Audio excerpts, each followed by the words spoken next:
Hello and welcome back to The Villains. On today's episode, we're going to take a deep dive into the Daniel Farke system, what we can expect as Aston Villa fans from Leeds and how I think they are going to set up at Villa Park. So, first of all, I think Daniel Farke has done a really good job. Any manager that can come in and try and stay up in the Premier League, we know that that is a really difficult task. 3 teams normally come up, 3 teams go down. That pattern has emerged in the last couple of years. So Leeds United are giving this a really good go. And they are a good team, but with that comes pressure because, yes, they are 6 points clear of the relegation zone, but that can quickly become less.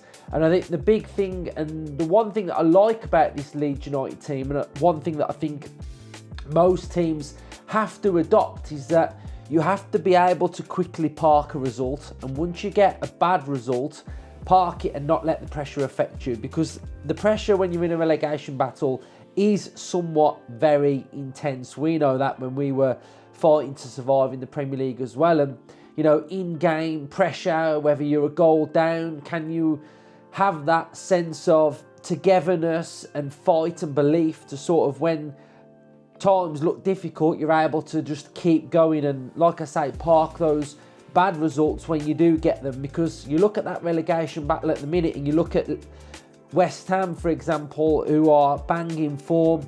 We don't know what's going to happen with Nottingham Forest. Spurs, in my opinion, are in big trouble as well. So Leeds are doing really well. Daniel Farke has adapted his system during the season, which again, I kind of really like Daniel Farke. I like how honest he is. I would say sometimes his personality from afar can look quite placid, a little bit like monotone, and you know, but I do really respect and like his principles and what he's done over his career as a manager. So let's take a look at this Leeds system of what we can expect. So what I am going to do is I'm going to use a bit of a case study from the Chelsea game, the 2-2 game at Stamford Bridge, where Leeds performed really well in that later part of the game to get back and get the draw from being 2-0 down. So I will be putting some form of image on the screen to kind of back up the point of what I'm trying to explain as well. So it's quite raw on this channel. We've got a tactics board. I'm holding it and I don't really want it to look too fancy. I want to go nitty gritty, old school with a tactics board. Right, so if you are enjoying the content as well, by the way, make sure you are subscribing, hit the like button and comment your thoughts. Let's run through their system and some things that I really like. So they are a 5-2-3, which can move around depending on what profile of player they have in there. So what they want to be able to get into is their width on both sides. So the width can come from a left wing back and a right wing back. That's pretty standard for a 5 or 3 at the back team, whichever way you want to look at it. They do something quite interesting with this 3. Now, when they become into the 3, and for example, on the right-hand side, we go forward, this right-hand side centre-back generally operates inside this area, can kind of make up that little bit of a hybrid 3, and then they can become a 3 or a 2 at the back. But this player is kind of playing in these little central pockets of space, depending on what profile of player that they want to go in there with. Now, how this forward line moves around is quite interesting, and it can be dependent on profile of player. Generally, they've utilised Aronson quite a lot this season. We know that if he plays on the right-hand side, he can float and roam around and move around. He's not a player that is just accustomed to playing in one specific area. The one aspect of their team which generally will stay the same is their midfield 2. That will always be prevalent within most of their team sheets or what we're looking at. Average positions, it can generally, majority of the time, be a 2, but it can also sometimes become a 3. And I think depending on opposition, maybe they might want to go for an extra central midfielder in there, an out-and-out central midfielder. Then that way you can use 3 central midfielders in that central area, and it can become a 2 up top. So within this, you've got a 5-3-2.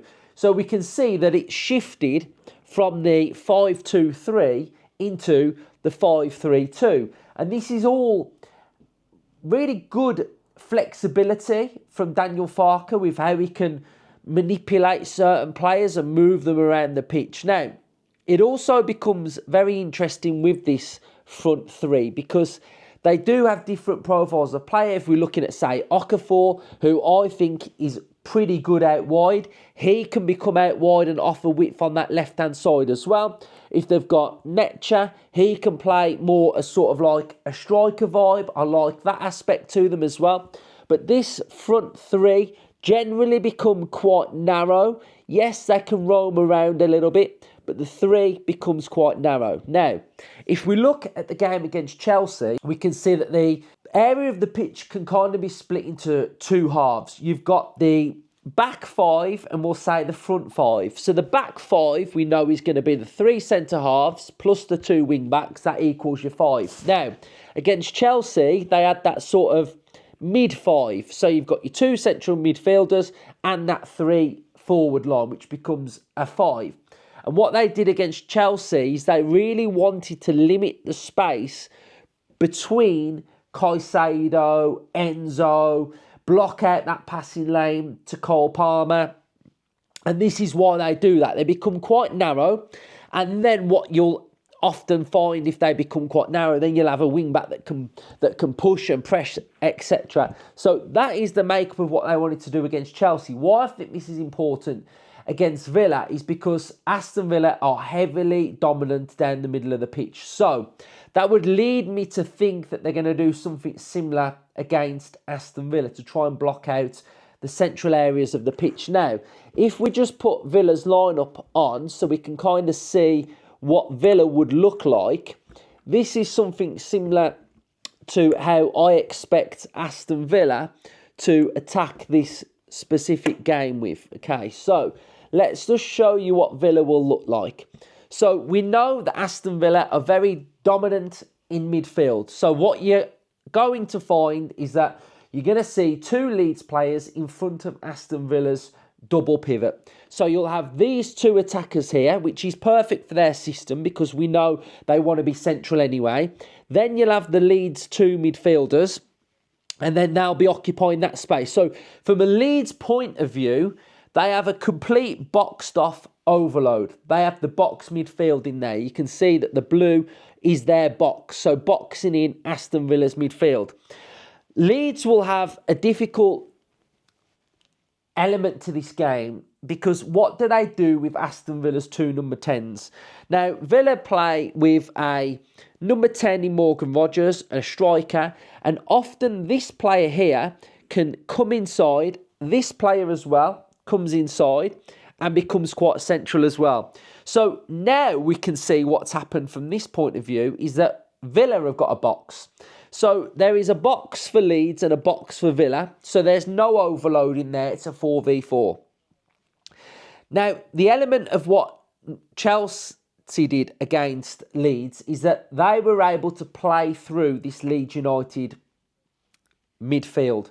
And you can see on screen now we've got images of the ball going into Cole Palmer, which again, if you're thinking from a Villa point of view, Morgan Rogers, this is what we're going to want to do against Leeds. We're going to want to find the passes through to Morgan Rogers, who can get into those spaces. Maybe we can split that midfield too of Leeds. So I think that is an interesting aspect that Villa will probably be able to match up the overload from Leeds. Now, here's the interesting, shall we say, the interesting kicker from a Villa point of view. I expect Villa to have all the possession. You know, Villa are a possession-based team. We'll have the structure at Villa Park. Leeds will look to try and hit Villa on the break. Now, the issue for Leeds is when the ball goes into this player. So when the ball goes into Aston Villa's right back, what do Leeds do?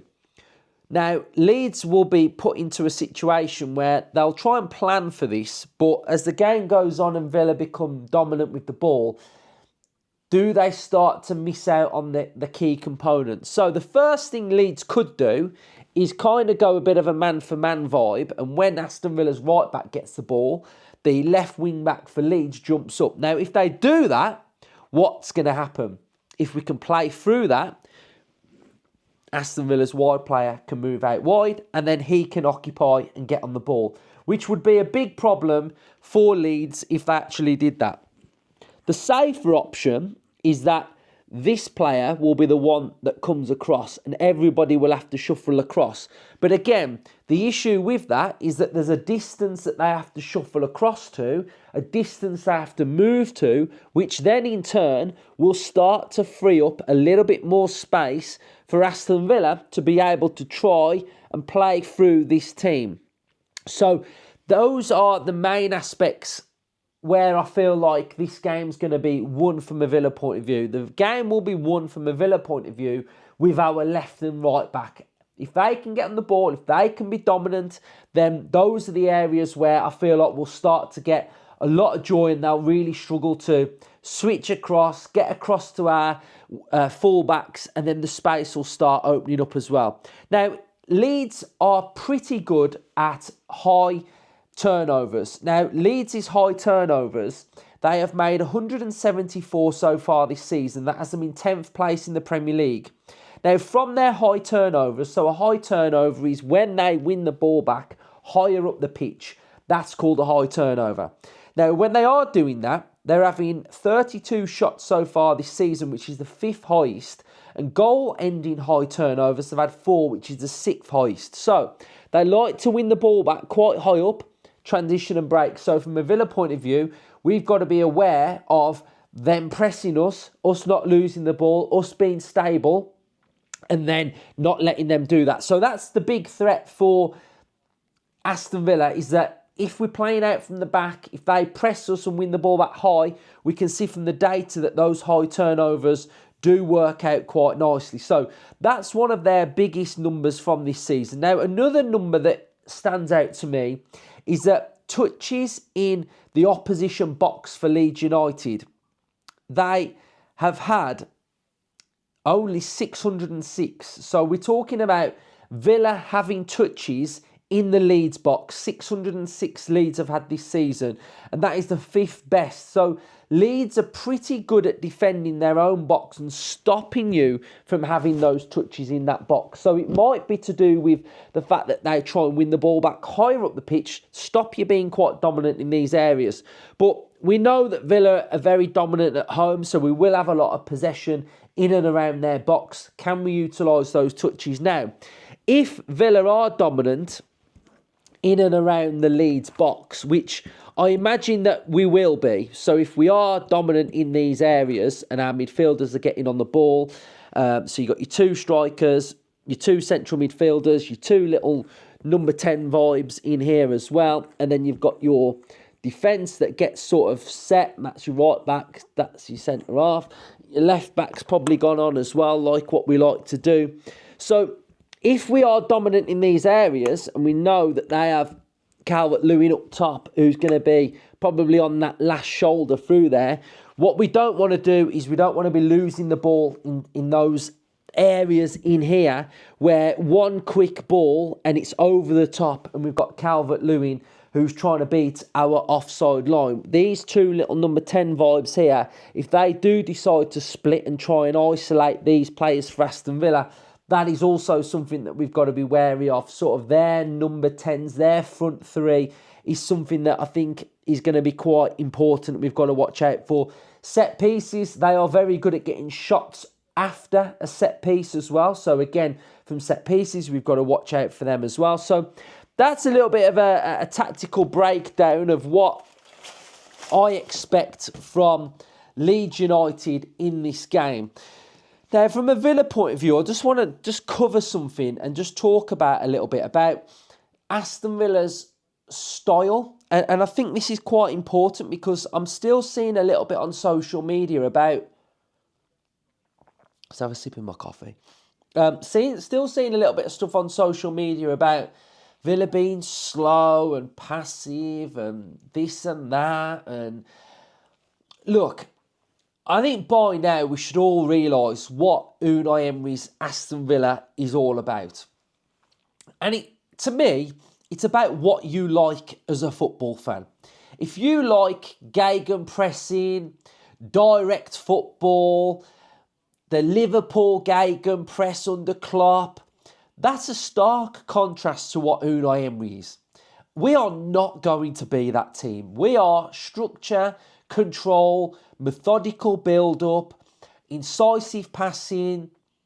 That's what we are. And that's what we're going to be under Unai Emery. We're a very stable team that are built around a strong, solid structure.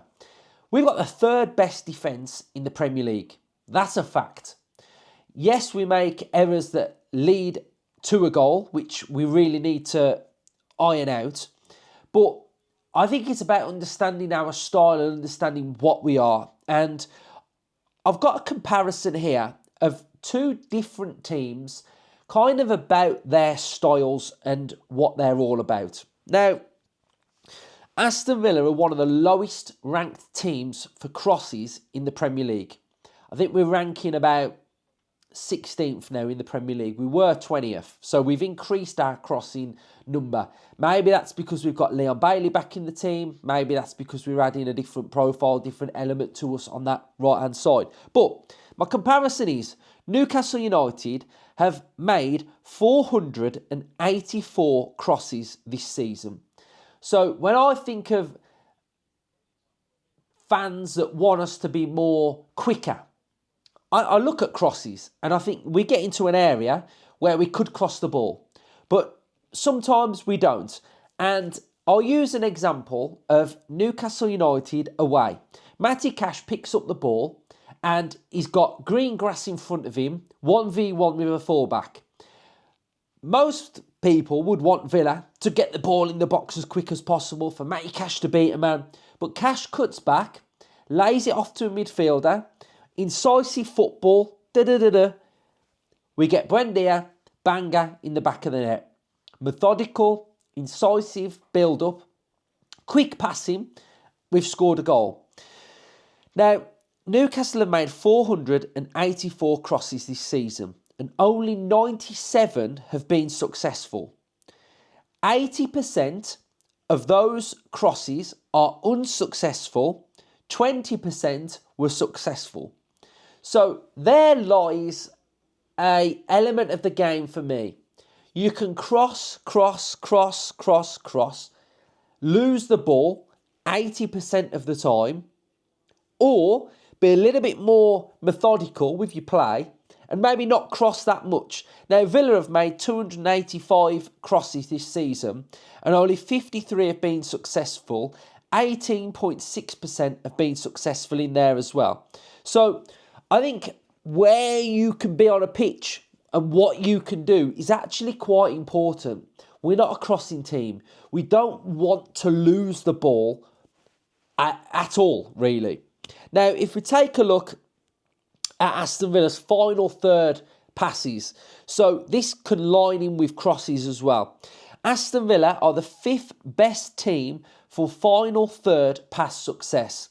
We have got 74.1% success in the final third. Now, our pass success overall in the Premier League, again, is the 5th best, with 84.8% of our passes being successful. That's overall. Final third was at 74.1%, which again, when you're in that final third and you're being a little bit more methodical, we've got a really good solid base there. So I just really wanted to just talk about Aston Villa's style a little bit and maybe why we do things and what we look like, and basically talk about the structure more than anything. So hopefully you've enjoyed this. It's raw, it's a tactics board, it's running through tactics. So let me know your thoughts on how you're feeling ahead of the game. If you've got this far, make sure you subscribe and hit the like button, comment your thoughts. Let me know how you feel. I'm trying to fire up this channel a little bit as well. So if you've got this far and you can support it, then thanks for that. Up the Villa.